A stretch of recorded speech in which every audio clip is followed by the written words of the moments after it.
Assalamualaikum warahmatullahi wabarakatuh. Perkenalkan saya Rizka Aldila Hairani dari Kantor Pertanahan Kabupaten Biren. Pada tugas agenda 2 ini kita akan membahas tentang akuntabilitas, nasionalisme, dan etika publik. Pada materi agenda 2 ini ada 3 materi pokok. Yang pertama adalah akuntabilitas, yang kedua adalah nasionalisme, dan yang ketiga adalah etika publik. Yuk kita belajar tentang akuntabilitas. Apakah kalian tahu tentang akuntabilitas dan responsibility? Keduanya tampak sama, namun ternyata berbeda.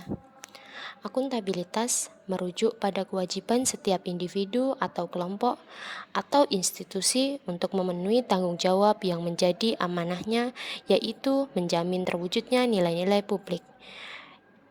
Dan responsibilitas adalah kewajiban untuk bertanggung jawab.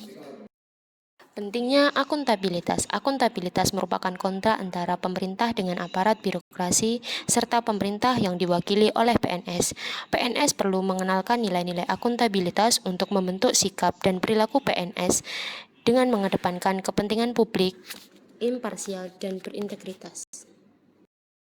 Nilai-nilai publik dalam akuntabilitas. Yang pertama yaitu mampu mengambil pilihan yang tepat dan benar ketika terjadi konflik kepentingan antara kepentingan publik dengan kepentingan sektor, kelompok, dan pribadi. Yang kedua, memiliki pemahaman dan kesadaran untuk menghindari dan mencegah keterlibatan PNS dalam politik praktis. Yang ketiga, memperlakukan warga secara sama dan adil dalam penyelenggaraan pemerintahan dan pelayanan publik. Yang keempat, menunjukkan sikap dan perilaku konsisten dan dapat diandalkan sebagai penyelenggara pemerintahan. 3 fungsi utama akuntabilitas publik. Yang pertama, peran demokratis. Peran demokratis digunakan untuk menyediakan kontrol demokratis. Yang kedua adalah peran konstitusional untuk mencegah korupsi dan penyalahgunaan kekuasaan. Yang ketiga adalah peran belajar. Peran belajar digunakan untuk meningkatkan efisiensi dan efektivitas.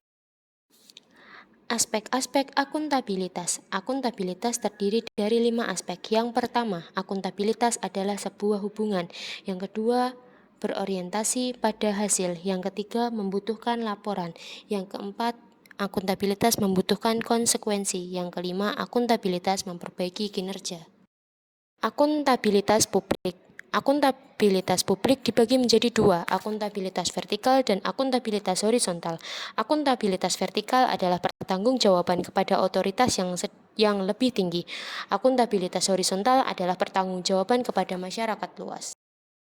Dimensi akuntabilitas ada 4. Yang pertama adalah akuntabilitas kejujuran dan hukum, yaitu terkait dengan kepatuhan terhadap hukum dan peraturan yang berlaku. Yang kedua adalah akuntabilitas proses. Akuntabilitas proses adalah prosedur yang digunakan sudah baik dalam hal kecukupan sistem informasi akuntansi, sistem informasi manajemen, prosedur administrasi. Yang ketiga, akuntabilitas program. Akuntabilitas program adalah apakah tujuan yang ditetapkan dapat tercapai, apakah ada alternatif program yang lain untuk memberikan hasil maksimal dengan biaya minimal. Yang keempat adalah akuntabilitas kebijakan. Akuntabilitas kebijakan adalah akuntabilitas yang terkait dengan pertanggungjawaban pemerintah atas kebijakan yang diambil terhadap DPR atau DPRD dan masyarakat luas. Tingkatan akuntabilitas. Tingkatan yang pertama adalah akuntabilitas personal. Akuntabilitas personal adalah nilai-nilai yang ada pada diri seseorang seperti kejujuran, integritas, moral, dan etika. Yang kedua adalah akuntabilitas individu. Akuntabilitas individu adalah hubungan antara individu dan lingkungan kerjanya, yaitu antara PNS dengan instansinya sebagai pemberi kewenangan. Yang ketiga adalah akuntabilitas kelompok. Akuntabilitas kelompok adalah kinerja sebuah institusi biasanya dilakukan atas kerjasama kelompok. Yang keempat adalah akuntabilitas organisasi. Akuntabilitas organisasi adalah hasil pelaporan kinerja yang telah dicapai. Yang keempat adalah akuntabilitas stakeholder. Tanggung jawab organisasi pemerintah untuk mewujudkan pelayanan yang kinerja yang adil, responsif, dan bermartabat. Untuk menciptakan lingkungan kerja yang akuntabel, PNS harus mempunyai beberapa sikap yang harus dimiliki untuk mewujudkan sikap akuntabel, yaitu kepemimpinan, integritas, keadilan, transparansi, tanggung jawab, kepercayaan, keseimbangan, kejelasan, dan konsisten. Yuk kita membahas tentang nasionalisme. Nasionalisme adalah suatu sikap politik dari masyarakat suatu bangsa yang mempunyai kesamaan budaya, wilayah, cita-cita, serta tujuan yang sama. Dengan demikian, masyarakat suatu bangsa tersebut merasakan adanya kesetiaan yang mendalam terhadap bangsa itu sendiri. Nasionalisme adalah cinta tanah air, ras, bahasa, atau sejarah budaya bersama. Nasionalisme ialah suatu keinginan untuk akan kemerdekaan politik, keselamatan, dan prestis bangsa. Yang ketiga, nasionalisme adalah dogma yang mengajarkan bahwa individu hanya hidup untuk bangsa dan demi bangsa itu sendiri. Prinsip-prinsip nasionalisme. Prinsip-prinsip nasionalisme terdiri dari 4. Yang pertama adalah hasrat untuk mencapai kesatuan. Yang kedua adalah hasrat untuk mencapai kemerdekaan. Yang ketiga hasrat untuk mencapai keaslian. Yang keempat adalah hasrat untuk mencapai kehormatan. Implementasi materi pokok nasionalisme. Yang pertama adalah ketuhanan yang Maha Esa. Implementasi dari sila ketuhanan yang Maha Esa adalah yang pertama, negara menjamin kemerdekaan masyarakat dalam memeluk agama dan kepercayaannya masing-masing. Yang kedua, mengembangkan etika sesuai di masyarakat. Yang ketiga, membina kerukunan hidup di antara sesama umat beragama dan kepercayaan terhadap Tuhan yang Maha Esa. Yang keempat, tidak membeda-bedakan teman atau mau berteman dengan siapa saja walau memiliki agama berbeda. Yang kelima adalah menjaga toleransi antar masyarakat yang berbeda agama, contohnya dengan bertegur sapa. Yang kedua adalah kemanusiaan yang adil dan beradab. Di bawah ini adalah contoh-contoh implementasi dari sila yang kedua. A. Mengakui persamaan derajat, persamaan hak, persamaan kewajiban antara sesama manusia. B. Mengembangkan sikap tenggang rasa. Tenggang rasa menghendaki adanya usaha dan kemauan dari setiap manusia Indonesia untuk menghargai dan menghormati perasaan orang lain. C. Tidak semena-mena terhadap orang lain. Semena-mena berarti berwenang, berat sebelah atau tidak berimbang. Oleh sebab itu, butir ini menghendaki perilaku setiap manusia terhadap orang yang tidak boleh sewenang-wenang, harus menjunjung hak dan kewajiban. D. Gemar melakukan kegiatan kemanusiaan. Yang ketiga adalah Persatuan Indonesia. Contoh berikut ini adalah contoh-contoh implementasi dari sila ketiga. A. Mampu menempatkan persatuan, kesatuan, serta kepentingan dan keselamatan bangsa dan negara sebagai kepentingan bersama di setiap kepentingan pribadi serta golongan. B. Sanggup dan rela berkorban untuk kepentingan negara serta bangsa apabila diperlukan. C. Memajukan pergaulan demi persatuan dan kesatuan bangsa. D. Mengembangkan persatuan Indonesia atas dasar Bhinneka Tunggal Ika. 4 adalah kerakyatan yang dipimpin oleh hikmat kebijaksanaan permusyawaratan perwakilan. Di bawah ini adalah contoh-contoh implementasi sila keempat. A. Sebagai warga negara dan warga masyarakat, setiap manusia Indonesia memiliki kedudukan hak dan kewajiban yang sama. B. Tidak boleh memaksakan kehendak kepada orang lain. C. Mengutamakan musyawarah dalam mengambil keputusan untuk kepentingan bersama. D. Musyawarah untuk mencapai mufakat diliputi oleh semangat kekeluargaan. E. Menghormati serta menjunjung tinggi tiap keputusan yang dicapai sebagai hasil musyawarah. Yang kelima adalah keadilan sosial bagi seluruh rakyat Indonesia. Di bawah ini adalah contoh-contoh implementasi dari sila kelima. A. Pemerintah menghendaki agar perekonomian rakyat disusun sebagai usaha bersama dengan berasaskan demokrasi Pancasila. B. Pemerintah menguasai dan memanfaatkan cabang-cabang produksi yang penting bagi negara dan yang menguasai hajat hidup orang banyak. C. Negara menghendaki agar kekayaan alam yang terdapat di atas dan di dalam bumi haruslah dipergunakan sepenuhnya untuk kemakmuran rakyat. D. Pemerintah menghendaki agar setiap orang Indonesia mendapat perlakuan yang adil di segala bidang kehidupan, baik bidang material maupun spiritual. E. Pemerintah menghendaki agar tiap-tiap warga negara berhak mendapatkan pengajaran. Wawasan kebangsaan. Wawasan kebangsaan adalah sudut pandang yang mengandung kemampuan seseorang atau kelompok untuk memahami jati diri sebagai suatu bangsa, juga dalam bertingkah laku sesuai dengan falsafah hidup bangsanya. Nilai-nilai wawasan kebangsaan yang pertama adalah penghargaan terhadap harkat dan martabat manusia sebagai makhluk Tuhan yang Maha Esa. Yang kedua adalah tekad bersama untuk berkehidupan yang bebas. Yang ketiga adalah cinta tanah air dan bangsa. Yang keempat adalah kesetiakawanan sosial. ASN sebagai pelaksana kebijakan publik.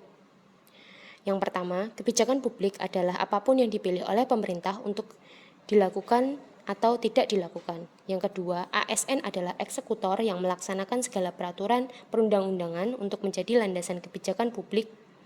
Yang ketiga, ASN dituntut memberikan pelayanan terbaik dan yang berorientasi pada kepuasan publik.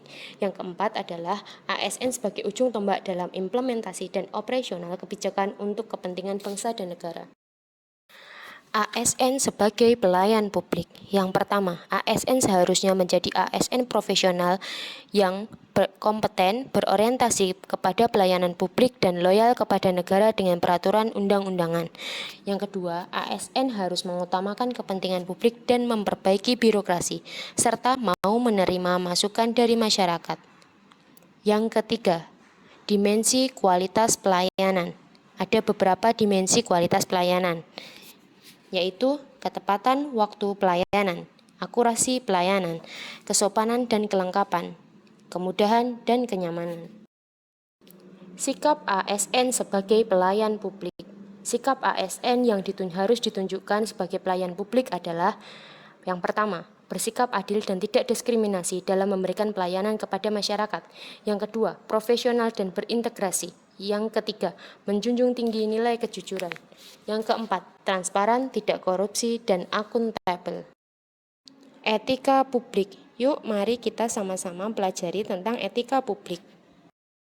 Etika publik adalah refleksi tentang baik atau buruk, benar atau salahnya sesuatu tindakan atau perilaku, tindakan dan keputusan untuk mengarahkan kebijakan publik dalam rangka menjalankan tanggung jawab pelayanan publik. Kode etik adalah aturan-aturan yang mengatur tingkah laku suatu kelompok dalam suatu kelompok khusus. Sudut pandangnya hanya ditunjukkan pada hal-hal prinsip dalam bentuk ketentuan tertulis. Nilai-nilai dasar etika publik. Yang pertama, memegang teguh nilai-nilai dasar dalam ideologi negara Pancasila. Yang kedua, setia dan mempertahankan UUD 1945. Yang ketiga adalah menciptakan lingkungan kerja yang non-diskriminasi. Yang keempat, memberikan layanan kepada publik secara jujur, transparan, tanggap cepat, dan akurat. Yang kelima, mengutamakan kepemimpinan yang berkualitas tinggi. Yang keenam, meningkatkan efektivitas sistem pemerintahan yang demokratis sebagai perangkat sistem karir. Dimensi etika publik. Dimensi etika publik ada 3. Yang pertama, dimensi kualitas pelayanan publik. Yang kedua, dimensi modalitas akuntabel, transparansi, dan netralitas. Yang ketiga adalah dimensi tindakan integritas publik. Perilaku pejabat publik. Di bawah ini adalah beberapa perilaku sebagai pejabat publik untuk menjaga etika publik. Yang pertama adalah perubahan mindset. Perubahan mindset yang pertama, berubah dari penguasa menjadi pelayan. Yang kedua adalah beberapa wewenang menjadi peranan. Yang ketiga adalah jabatan publik adalah amanah. Kemudian perilaku yang kedua adalah manajemen perubahan. Yang ketiga adalah penataan perundang-undangan. Yang keempat adalah penataan tata laksana. Yang kelima adalah penataan dan penguatan organisasi. Yang keenam adalah penataan akuntabilitas. Yang ketujuh adalah penguatan penguasaan. Yang kedelapan adalah peningkatan pelayanan publik. Dan yang kesembilan adalah penataan manajemen SDM. Pentingnya etika dalam urusan publik. Yang pertama, bila ASN atau aparat pemerintah sudah memiliki dasar norma yang kuat, ketaatan terhadap norma hukum akan mengikuti. Dan kebiasaan korupsi, penyalahgunaan kekuasaan, dan bentuk penyimpangan lainnya dapat dicegah. Yang kedua adalah pejabat atau pegawai pemerintah harus memiliki kewaspadaan profesional dan kewaspadaan spiritual. Yang ketiga adalah meningkatkan kepercayaan masyarakat. Di dalam etika publik ada konflik kepentingan. Konflik kepentingan adalah tercampurnya kepentingan pribadi dengan kepentingan organisasi yang mengakibatkan kurang optimalnya tujuan organisasi. Pengaruh buruk dari konflik kepentingan. Yang pertama adalah aji mumpung, yang kedua adalah menerima atau memberi suap, yang ketiga adalah menyalahgunakan pengaruh pribadi, yang keempat adalah pemanfaatan informasi rahasia, yang kelima adalah loyalitas ganda. Sekian dari video saya, ada kurang lebihnya mohon maaf. Wabillahi taufiq wal hidayah. Wassalamualaikum warahmatullahi wabarakatuh.